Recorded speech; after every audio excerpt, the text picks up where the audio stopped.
আপনি এত মিষ্টি কেন বলুন তো?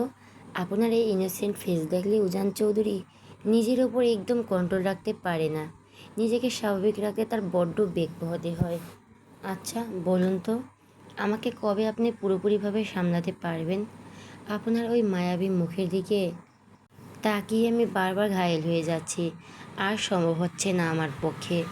এবার অত্যন্ত বুঝুন আমাকে। হঠাৎই মুখ বিছানায় একটু নড়েচড়ে উঠল। উজান ভয় পেয়ে তৎক্ষণাৎ মুখে নিজের শক্ত বুকে আষ্টেপৃষ্টে আবদ্ধ করে চোখ বন্ধ করে ঘুমের ভান করল। তবে আর চোখে চেয়ে দেখল, না, মৌ এখনও জেগেনি, গভীর ঘুমিয়ে আছে। কিন্তু আশ্চর্যের বিষয় হলো, ঘুমের মাঝে সে আদো আদো কণ্ঠে বিড়বিড় করে প্রতিধ্বনিত করল, আই লাভ ইউ প্রফেসর সাহেব। মুহূর্তে উজানের ঠোঁটের কোণে চওড়া হাসি ফুটে উঠল। মেয়েটার মুখে এই ভালোবাসি শব্দটা শুনলে তার সারা শরীর এক অদ্ভুত মাদকতাময় শিহরণ বয়ে যায়। অথচ এক সময় এই একটি শব্দকে সে প্রচণ্ড ঘৃণা করত। মৌ তখন উজানের শার্ট শক্ত করে আঁকড়ে ধরে রেখেছে। উজান নিজের অজান্তেই ভালো লাগার অতি সহজে গভীর ঘুমে মগ্ন মেয়েটার কানের কাছে ফিসফিস করে বলে উঠল, লাভ ইউ টু মাই ওয়াইফে।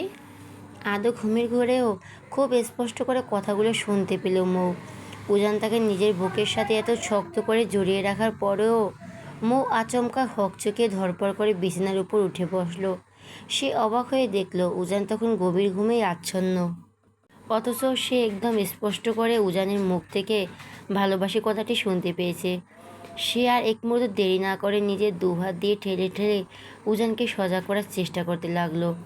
উজান ঘুমের ঘরে বিরক্ত হওয়ার ভান করে চোখ পিটপিট করে তাকালো এবং অত্যন্ত মৃদু ও ভারী স্বরে জিজ্ঞেস করলো, পিচ্ছি, মাঝরাতে ঘুম বাদ দিয়ে আমাকে ওভাবে ডাকছো কেন, হ্যাঁ? মৌ নিবি নিবি দৃষ্টিতে উজানের দিকে তাকিয়ে জেদি গলায় আওড়া হলো, আপনি একটু আগে আমাকে ভালোবাসি বললেন, তাই না?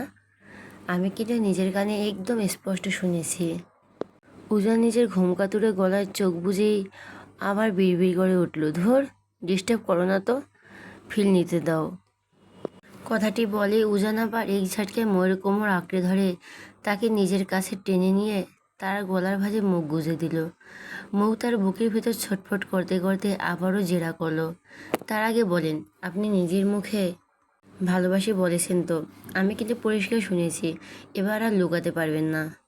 ঠিক তখনই কথাটি বলে উজান আবার এক ঝাটকায় ময়ের কোমর আঁকড়ে ধরে তাকে নিজের কাছে টেনে নিয়ে তার গলার ভাঁজে মুখ গুজে দিল। মৌ তার বুকের ভেতর ছটফট করতে করতে আবার জেরা করলো, তার আগে বলেন, আপনি নিজের মুখে ভালোবাসি বলছেন তো? আমি কিন্তু পরিষ্কার শুনছি, এবার আর লুকাতে পারবেন না। ঠিক তখনই উজানের ফোনটা কর্কশ শব্দে বেজে উঠল। আচমকা এই শব্দে উজানের ভুরু জোড়া বিরক্তিতে কুঁচকে গেল। পার্সোনাল মুহূর্তে অন্য কারো হস্তক্ষেপ তার বরাবরই অপছন্দ। তার উপর রাতের এই প্রহরটা এখন বেশ গভীর। বার কয়েক রিং হওয়ার পরও উজান ফোনটা ধরল না। ফোনটা একটানা বেজেই চলায় মৌজানের বুকের সাথে লেপ্টে থেকে ছোট ছোট করে প্রতিধ্বনি করল, ফোনটা ধরুন না, দরকার নেই, রাতের এই সময়টা শুধু আমি আমার এই ছোট্ট মিসেসের জন্য বরাদ্দ।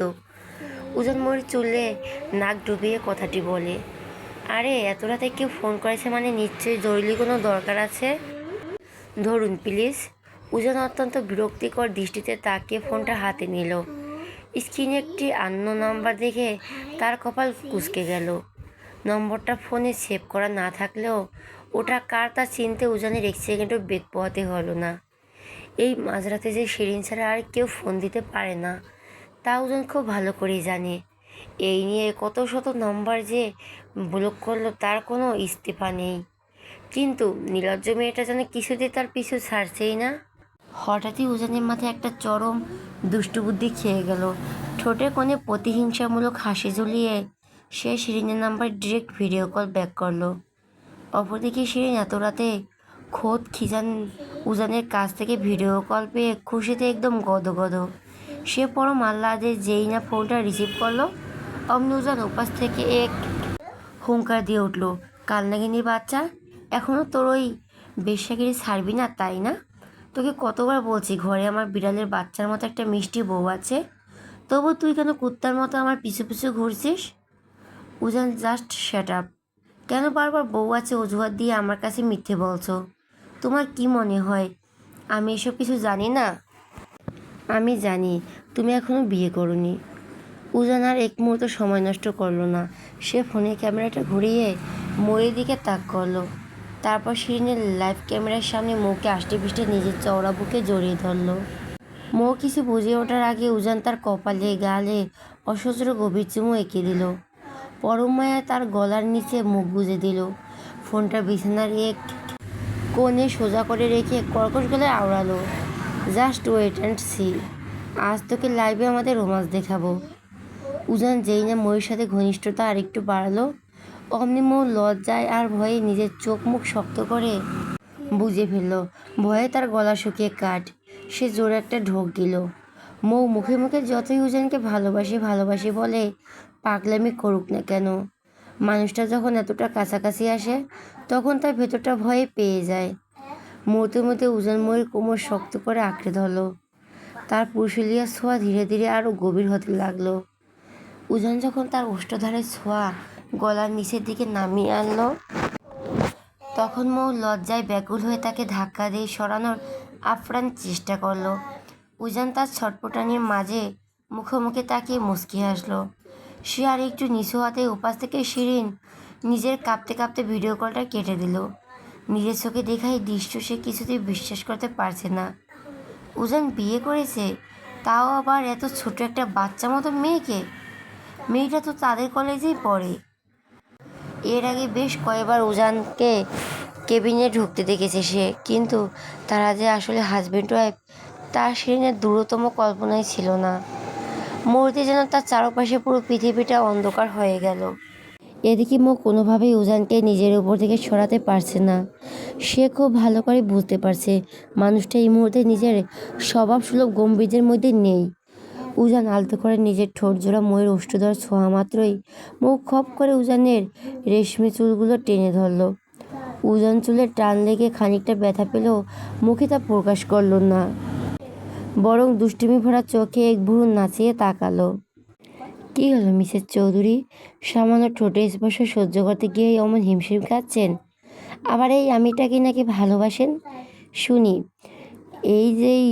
যদি এই পুরুষটাকে সহ্য করার বিন্দুমাত্র ক্ষমতায় আপনার না থাকে, তবে সারাদিন ওই ভালোবাসি ভালোবাসি বলে কেন চিল্লান? হ্যাঁ, উজান চৌধুরী যদি একবার নিজের পুরো ভর আপনার উপর ছেড়ে দেয়, তবে তার সামলানোর ক্ষমতা আগে নিজের মধ্যে তৈরি করুন, বুঝলেন?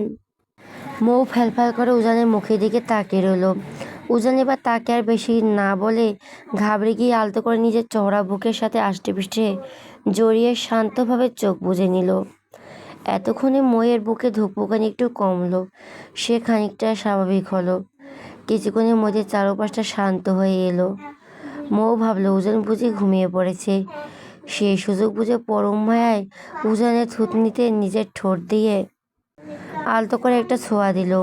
আর ঠিক তখনই উজানের সে ভারী ও গভীর কণ্ঠস্বর অন্ধকারের কক্ষে ভেসে এলো।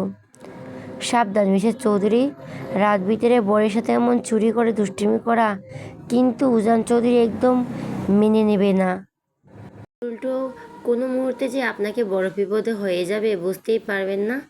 কথাটি শোনা মাত্র মৌ লজ্জায় লাল হয়ে খপ করে উজানের শার্টের বুকটা আঁকড়ে ধরে মুখ লুকালো।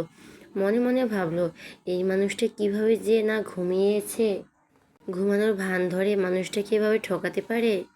সে কিছুতেই ভেবে পায় না। এভাবে মনের ভেতর একরাশ মিষ্টি অনুভূতি দোলাচল নিয়ে দুজন দুজনকে জড়িয়ে ধরে নিশীথ রাতে ঘুমের দেশে তলিয়ে গেল। উন্মুক্ত গায়ে বিছানার সাথে লেপ্টে শুয়ে আছে উজান। মাত্র ঘুম ভাঙা অবস্থায় অবচেতনের মনেই সে পাশে হাত বাড়ালো, কিন্তু পর মুহূর্তে এক ঝাটকায় লাফিয়ে উঠল সে। পাশে মৌ নেই। মেয়েটা তো সকালে কোথায় গেল সে কিছুই বুঝতে পারছে না। জানালার বাইরে তাকিয়ে দেখলো বাইরে এখন অনেকটা বেলা হয়েছে। তড়িঘড়ি করে টেবিল থেকে ফোনটা হাতে নিতেই সে চমকে উঠল। ঘড়িতে এখন সকাল 9:30 বাজে, অথচ আজ তার কলেজে অনেক আগে পৌঁছানোর কথা ছিল। সে দ্রুত বিছানা থেকে নামলো। বিদ্যুৎ গতিতে পুরো রুম মৌকে না পেয়ে সে সোজা ড্রয়িং রুমে নেমে এলো। চোখ থেকে ঘুমের রেশ এখনো পুরোপুরি কাটেনি, তবে ঘুম থেকে উঠে ময়ের মিষ্টি মুখটা না দেখলে দিনটা তার ভীষণ খারাপ যায়। এটা এখন উজানের অলিখিত নিয়ম, কিন্তু এসে দেখে ড্রয়িং রুমে মৌ নেই। সে আবার উপরে গিয়ে মেহেরের রুমে উকি দিল, কিন্তু সেখানেও কেউ নেই। এতে প্রচণ্ড বিরক্ত ও ক্ষিপ্ত হলো উজান। এভাবে প্রায় পুরো বাসা খুঁজে পেল সে, কিন্তু কোথাও মৌকে পেল না। অন্তঃপর মুড অফ করে সে কিচেনে ঢুকলো। সেখানে তার মা, চাচি আর ভাবি রান্না করছেন। রান্নার কাজ প্রায় শেষের দিকে। উজান সোজা ভাবি তুবার কাছে এগিয়ে গেল। তুবা উজানকে ওভাবে খালি গায়ে দেখে হালকা হাসলো। এই সাত সকালে ছেলেটা সবার সামনে খালি গায়ে হাঁটাহাঁটি করছে, অথচ এই উজান চৌধুরী কিনা কখনো শার্ট ছাড়া রুম থেকে এক পাও বাইরেই রাখতো না। উজান একদম স্বাভাবিক গলায় প্রশ্ন করলো, ভাবি আমার বউ কই গো? তুবা যেন আকাশ থেকে পড়ল। ছেলেটার এমন হুটহাট আচরণ তাকে বারবার অবাক করে। উজানের প্রশ্নে সরাসরি জবাব না দিয়ে তুবা মুচকি হাসতে হাসতে বললে, তার আগে বলো, তুমি এই সাত সকালে খালি গায়ে এভাবে হাসছো কেন? সেটা তোমার যাকে গিয়ে জিজ্ঞেস করো। এখন বলো আমার বউ কই? সকাল সকাল বউয়ের মিষ্টি মুখটা না দেখলে উজান চৌধুরীর দিনটা মোটেও ভালো যায় না। তুবা আবারও হাসলো। উজানের মুখে এমন অপক্রট স্বীকারোক্তি শুনতে তার বেশ ভালোই লাগছে, তবে সে এখন এই উত্তরটা দেবে তা শুনে উজানের মোটেও ভালো লাগবে না। তুবা আলতো এসে বলল, ভাইয়া তোমার দিন মনে হয় আজ খারাপই যাবে। উজান ভুরু কুঁচকে জিজ্ঞেস করলো, বাট হোয়াই? তোমার বউ অনেক আগে মেহেরের সাথে কলেজে চলে গিয়েছে। হোয়াট? আমার বউ ইফাতের বউ মেহেরের সাথে কেন গেল? আমার কাছ থেকে একটিবার পারমিশন নেওয়ার প্রয়োজন মনে করলো না। অবাধ্য মেয়েটা দিন দিন বড্ড বেশি অবাধ্য হয়ে যাচ্ছে। আম্মু তুমি ওকে আটকাওনি কেন? তোমরা কি সবাই ভুলে গেছো যে ওই পিসিটা শুধু উজান চৌধুরীর বউ? একদম কথাগুলো বলে উজান থামলো। তার এই হুলস্থল কাণ্ড দেখে বড় ভাই আরিয়ান ধীর পায়ে কিচেনে ঢুকলো। সে খানিকটা রাগান্বিত হওয়ার ভান করে প্রশ্ন করলো, এতে এত রিয়াক্ট করছিস কেন ভাই? এমনিতে তো তুই মৌকে বউ মানিস না, তাহলে তো খোঁজ কিসের? উজান মায়ের দিকে তাকিয়ে নালিশ করে, মৌ তোমার বড় ছেলেকে চুপ করতে বলো, নয়তো এবার খুব খারাপ হয়ে যাবে। আরিয়ান শব্দ করে হাসলো, তারপর উজানের দিকে খানিকটা ঝুঁকে ফিস ফিসিয়ে আওড়ালো, কী রে ভাই, তোদের মধ্যে রাতে কিছু হয়েছে নাকি? না মানে বউকে না দেখে চোখে মুখে যে একদম খেই হারিয়ে ফেলেছিস, আবার এই খালি গায়ে কিচেন রুম পর্যন্ত চলে এসেছিস। এত বুদ্ধি কবে থেকে হলো তোমার ভাইয়া? বিয়ে করে বউ ঘরে তুলেছি, তার সাথে কিছু মিছু না করলে তোমরা বাবাই বলে ডাকবে কে শুনি তো? শোনো, জাস্ট তোমাকে এই ডাকটা শোনানোর জন্যই যা করার করব, এর থেকে বেশি কিছুরই ভাবার দরকার নেই। উজান চৌধুরী এত নির্লজ্জ নয়। বউ মানি না, তার সাথে আবার মাখামাখি করব। আমি ফুলের মতো পবিত্র। কথাটি বলে উজান নিজের মুখ ভেঙিয়ে গটগট করে ওখান থেকে চলে গেল। পেছনের সবাই শব্দ করে হাসতে লাগলো। মৌ তুমি শিওর তো তোমাকে পরীক্ষার সব প্রশ্ন আগে ভাগে এনে দিলে তুমি উজানকে আমার হাতে ছেড়ে দেবে? শিরিনের মুখে কথাটি শুনে মুখ খুশিতে একদম পড়পড়ে হয়ে উঠল। সে চট করে শিরিনের কাঁধে হাত রেখে একগাল হাসলো। তারপর এদিক ওদিক তাকিয়ে নিবু নিবু দৃষ্টিতে ফিসফিস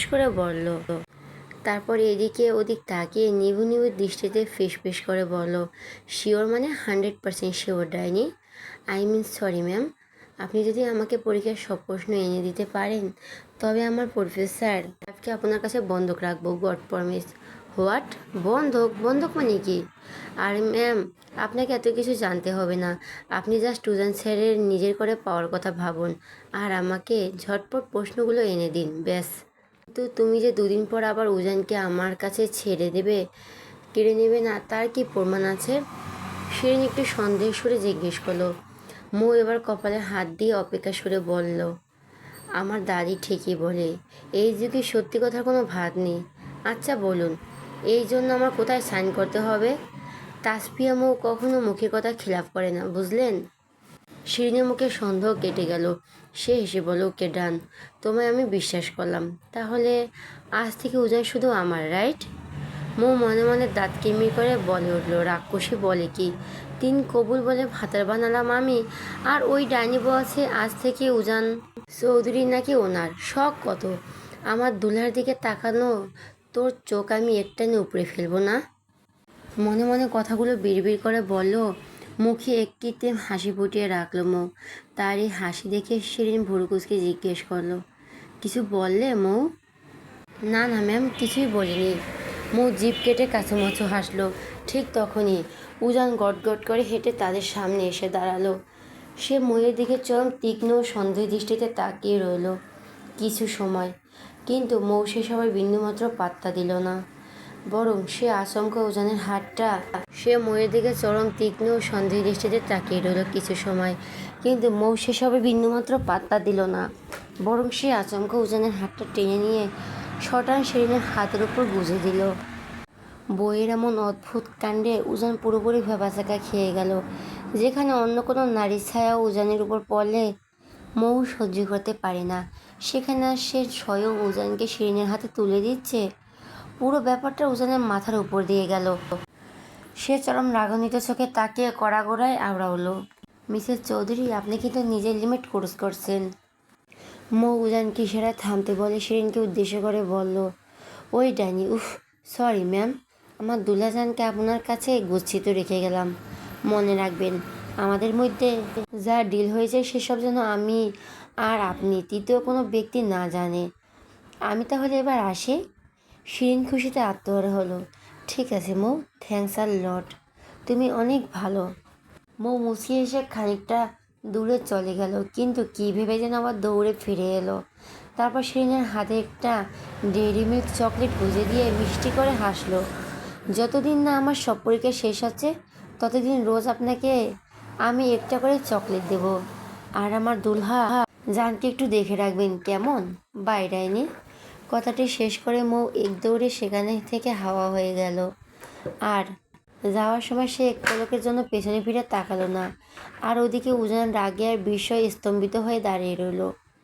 এমন সময় হুট করেই কথাটি শেষ করে মৌ এক দৌড়ে সেখান থেকে হাওয়া হয়ে গেল। যাওয়ার সময় সে এক পলকের জন্য পেছনে দিকে ফিরে তাকালো না। আর ওদিকে উজান রাগে আর বিস্ময়ে স্তম্ভিত হয়ে দাঁড়িয়ে রইল।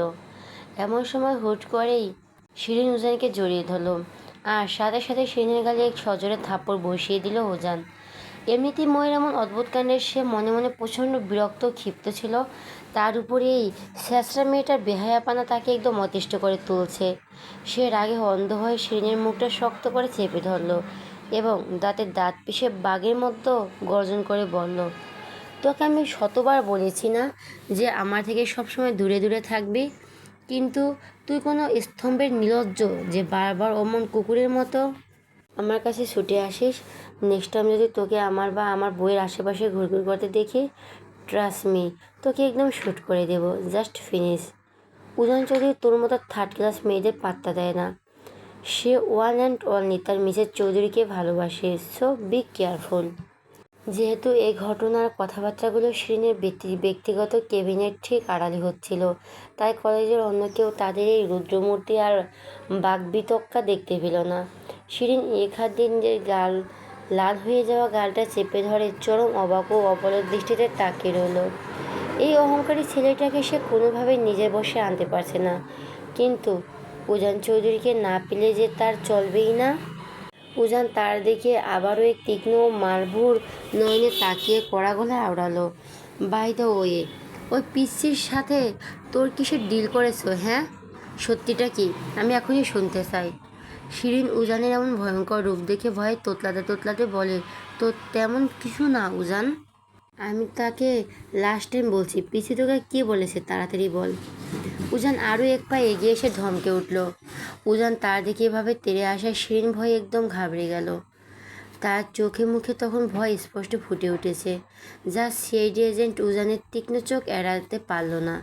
সে চোখ রাঙিয়ে তাকা দেয়, শিরিন আর কথা, তোকে লাস্ট ওয়ার্নিং দিলাম, এরপর ডিরেক্ট। বাকি কথা শেষ হওয়ার আগে শিরিন গড় গড় করে কাঁপতে কাঁপতে সব বলতে শুরু করলো, বলছি উজান, প্লিজ মেরো না আমায়। তোমার ওই বউ, আই মিন মৌ, তোমাকে আমার কাছে বন্ধক রেখেছে। এর বিনিময়ে আমার কাছ থেকে সব পরীক্ষা প্রশ্নপত্র আগেভাগে চেয়ে নিয়েছে। এটাই ডিল হয়েছে আমাদের দুজনের মধ্যে, ট্রাস্ট মি, এর বাইরে আর কিচ্ছু নয়। হোয়াট? শিরিনের মুখ থেকে সত্যিটা শোনা মাত্রই উজান পুরো করিডোর কাঁপিয়ে এক বিকট চিৎকার দিয়ে উঠল। বিচ্ছুমলে তলে তলে এত বড় ফোন দিয়ে বসে আছে। প্রশ্ন ফাঁসের লোভে নিজের বরকে অন্যের কাছে বন্দুক দিয়ে দিল। কথাটি ভাবতেই উজানের পুরো গা শিউরে উঠল। এখন সে বুঝতে পারছে সামনে পরীক্ষা থাকার পরেও মেয়েটা কেন দিনরাত অমন রিল্যাক্সে টই টই করে ঘুরে বেড়াচ্ছে। ওই ধুরন্ধর মেয়েকে এখনই সাইজ না করলেই নয়। উজান নিজের কপালে হাত দিয়ে চরম হতাশায় বিড়বিড় করে উঠল। শাশুড়ি মেয়ে করেছেটা কি? নিজের জামাইকে কেউ এক্সের কাছে বন্দুক দেয়? তুই কোন লেভেলের জাউরে মেয়ের বউ করেছিস উজান? এ থেকে কচু গাছের সাথে ফাঁসি দিতে সেটাও ভালো ছিল। উজানের এমন কথাবার্তা শুনে শিরিনের মুখটা পুরো থতমত হয়ে গেল। সে প্রচণ্ড ভয়ে এক পা দুপা করে পিছিয়ে যেতে লাগলো। অমনি উজান খপ করে তার হাতটা চেপে ধরে চোখ রাঙিয়ে তাকালো। শাকচুন্নি, এখনই পালাচ্ছিস কোথায়? তার আগে বল, আমার ওই অবুঝা নিষ্পাপ বউটাকে তুই কি কুবুদ্ধি দিয়েছিস, তাই না? শিরিন আমতা আমতা করে আমি আমি কেন তোমার বউ কেমন বুদ্ধিশুদ্ধি দিতে যাব? হ্যাঁ, তোমার বই তো নিজে থেকে আমার কাছে এসে সাধলো। এমনিতে দুটো বিষয়ে প্রশ্নপত্র অলরেডি নিয়েও গেছে, আর এখন তুমি সব দোষ আমার ঘাড়ে দিচ্ছ উজান। তোরই দোষ, আমার বউ না হয় অবুঝ, কিন্তু তুই কাল নাগানি আবার ড্যাং ড্যাং করে কীভাবে পরীক্ষার আগে প্রশ্ন দিলি? বিড়ালের বাচ্চার মতো বউটা আমার এমনিতেই পড়তে চায় না, এখন তোর জন্য একেবারে গোল্লায় যাবে। যদি আমার বউ পরীক্ষায় ফেল করে তবে তোকে নর্দমায় চুবাবো। কাল নাগেনি নিজের দোষ ঢাকতে আমার নাবালিকা বউটার উপর দোষ চাপায়। শিরিনকে ওভাবে দাঁড় করিয়ে রেখে উজান এক প্রকার দৌড়ে ময়ের সন্ধানে রওনা হলো। পরীক্ষার আগের দিন প্রশ্ন ফাঁস হয়ে গেছে, আর সেটা কি না প্রিন্ট করেছে প্রফেসরের ওয়াইফ। এই কথা জানাজানি হলে কি হবে? উজানের কিছু ভাবলো না। উজান অস্থির মাথায় সে করিডর দিয়ে দ্রুত পা চালালো। এদিকে মো ক্লাসরুমে ঢুকে খুশিতে সবার সামনে ধেই ধেই করে নাচতে শুরু করেছে। স্বামীকে বন্দুক দিয়ে যে এত বড় একটা মুশকিল আসান হয়ে যাবে সে তা ভাবতেই পারেনি। যে কাজটা উজানের হাত পা ধরে করাও সম্ভব হয়নি সেটা ওই শিরিন ডাইনিকে দিয়ে কত সহজেই না হয়ে গেল। এখন এখন অন্তত সে কোনো টেনশন ছাড়া বিন্দাস পরীক্ষা দিতে পারবে। হঠাৎ ললিতা তার সামনে এসে দাঁড়িয়ে কপাল কুঁচকে তাকালো। ললিতাকে দেখা মাত্রই মুখ বাঁকিয়ে অন্যদিকে সরে গেল। এই মেয়েটাকে দেখলেই তার গা জ্বালা করে, পুরো দিনটাই মাটি হয়ে যায়। অথচ যেখানেই যায় এই অপদার্থর সাথে দেখা হয়। ললিতা হাত গুটিয়ে বাঁকা গলায় প্রশ্ন করলো, পাগলের মতো ওভাবে নাচছিস কেন? হ্যাঁ, ভাতারের কথা মনে পড়েছে তাই নাচছি। আমার ইচ্ছে হলে আমি গাইবো, লাফাবো, তাদের তোর কি? হ্যাঁ, সর ওখান থেকে ডাইনি একটা। এরপর মৌ গিয়ে নিচের বেঞ্চে ধপ করে বসলো। এখন তার তরমুখ উপর উত্তর দিতে ললিতা একটুও খুশি হলো না, বরং তার মনে একরাশ ক্ষোভ বা হিংসা জমা হলো। ঠিক তখনই ক্লাসরুমের দরজা দিয়ে হুড়মুড়িয়ে ভেতরে ঢুকলো উজান। প্রফেসরকে এভাবে হঠাৎ ক্লাসে ঢুকতে দেখে সব ছাত্রছাত্রীরা তড়িঘড়ি করে সোজা হয়ে দাঁড়িয়ে গেল। এখন তো উজানের ক্লাস নেওয়ার সময় নয়, তবে সে কেন এই অসময়ে এলো তা কেউ বুঝতে পারছে না। উজান কোনো দিকে না তাকিয়ে সোজা ময়ের বেঞ্চের সামনে গিয়ে দেওয়ালের মতো শক্ত হয়ে দাঁড়িয়ে রইল। পেছন থেকে ললিতা আমতা আমতা করে প্রশ্ন করলো, স্যার, এনি প্রবলেম? উজান ললিতার দিকে এক পলকও না তাকিয়ে চরম বিরক্তকর কণ্ঠে উত্তর দিল, নো, সিট ডাউন। আর miss Tasfia Mou, please come to my cabin. উজানের গম্ভীর কণ্ঠস্বর শোনা মাত্রই মৌ মোটেও ভয় পেল না, বরং সে উজানের দিকে তাকিয়ে একদম 32টা দাঁত কেলিয়ে হাসলো। পুরো ব্যাপারটা বুঝতে না পারলেও সে খানিকটা আন্দাজ করতে পারছে যে উজান কেন এমন হন্যি হয়ে এখানে এসেছে। সে উজানকে বিন্দুমাত্র পাত্তা না দিয়ে নিজের চুলগুলো আঙুল দিয়ে পেঁচিয়ে পিছনে উড়িয়ে বেশ ভাব নিয়ে বলল, সরি স্যার, আপনার সাথে আমি যদি এখন যাই তবে আমার বয়ফ্রেন্ড বড্ড রাগ করবে। সে একদমই চায় না যে আমি অন্য কোনো পরপুরুষের সাথে একা কোথাও যাই। এর মুখ থেকে এমন অদ্ভুত ও অভাবনীয় উত্তর শুনে উজান ভরা ক্লাসের মাঝখানে পুরো ভ্যাবাচ্যাকা খেয়ে গেল। জীবনে সে অত্যন্ত নিজের বইয়ের কাছ থেকে এমন বাসমার্কা উত্তর আশা করেনি। ময়ের এমন আজব উত্তর শুনে ক্লাসের সবাই একযোগে হো হো করে হাসতে শুরু করলো। উজান নিজের রক্তচক্ষু নিয়ে পুরো ক্লাসের দিকে একবার তাকাতেই মুহূর্তের মধ্যে পিনপিনতার নীরবতা নেমে এলো। সবাই একদম চুপ। উজান নিজের রাগ নিয়ন্ত্রণ করে দাঁতে দাঁত চেপে আবারও বলল, মিস মৌ, আপনি কি ভদ্রভাবে আমার সাথে আমার কেবিনে যাবেন নাকি উজানের কথা শেষ হওয়ার আগেই মৌ ডেস্কে হাত রেখে ফিসফিস করে বলে, সরি স্যার, আমি যেতে পারবো না। আমার বয়ফ্রেন্ড দেখলে আমার সাথে ব্রেকআপ হয়ে করে দেবে। আপনার যা বলার আপনি প্লিজ এখানেই বলুন। জাস্ট 5 মিনিটস, এর মধ্যে আপনাকে আমি আমার কেবিনে দেখতে চাই, নয়তো আপনার পরীক্ষার খাতার নম্বর কেটে 0 করে দেওয়া হবে। জাস্ট মাইন্ড ইট। একদমে করা আলটিমেটার দিয়ে উজান গটগট করে ক্লাসরুম থেকে বেরিয়ে চলে গেলেন। উজানের যাওয়ার দিকে তাকিয়ে মৌ এবার শুকনো ঢোক গেল। সে যাবে কি যাবে না তা নিয়ে গভীর ভাবনায় পড়ল। লোকটা বড্ড এক কথার মানুষ। যদি সত্যি সত্যি না যাওয়ার অপরাধে তার পরীক্ষার নম্বর কমিয়ে দেয় তখন কি হবে? কিন্তু অনেক ভেবেচিন্তে মৌ শেষ পর্যন্ত কেবিনে গেল না, কারণ সে খুব ভালো করে জানে এখন উজানের কেবিনে একা একা গেলে তার উপর গিয়ে অনেক বড়সড় ঝড় বয়ে যাবে। তার চেয়ে বরং বাসায় গিয়ে উজানের মান ভাঙানো অনেক সহজ। সেখানে তার রাগ সামলাতে খুব বেশি বেগ পোহাতে হবে না। এই ভেবে সে মনকে সান্ত্বনা দিয়ে একদম রিল্যাক্স রইল। বিকেলে দেখে হসপিটালের সামনে এসে অটোরিকশা থামতেই মৌ আর মেয়ের দুজনেই নেমে পড়ল। আজ অনেক দিন পর তারা সাব্বিরকে দেখতে এসেছে।